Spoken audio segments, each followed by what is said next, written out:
মই মোৰ জেজি ফ্ৰেণ্ডসকলক কৈছোঁ মই বৰ্তমান সৰগত পালোহি নাজানো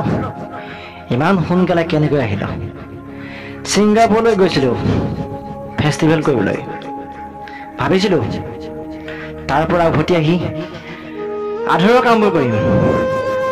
জানো কি হৈ থাকিল মই গমেই নাপালোঁ তাত সাগৰলৈ গৈছিলোঁ তাত গৈ গা ধুওঁতেই ঘপককৈ উশাহ বন্ধ হৈ বৰ কষ্ট পাইছিলোঁ কিন্তু কোনেও মোক উলটি নাচালেও কিবা কম বুলি ভাবি ক'ব পৰা নাছিলোঁ জানো কি হৈ থাকিল মোৰ লগত মই গমেই নাপালোঁ তাৰপিছত মই গম পাইছোঁ মই বোলে মৰিলোঁ এতিয়া বোলে শুনিছোঁ মোৰ কাৰণে সকলোৱে প্ৰতিবাদ কৰি আছে জেজি ফ্ৰেণ্ডসকলক কৈছোঁ প্ৰতিবাদ কৰি থাক তহঁতে যেতিয়া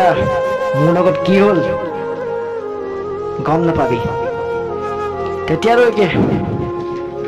প্ৰতিবাদ কৰি থাক আৰু এটা কথা কওঁ অসম চৰকাৰক যেতিয়ালৈকে মই নিয়া নাপাওঁ তেতিয়ালৈকে মই আৰু মোৰ জেজি ফ্ৰেণ্ডে শান্তি নাপায় আকৌ এবাৰ কওঁ জেজি ফ্ৰেণ্ড জিন্দাবাদ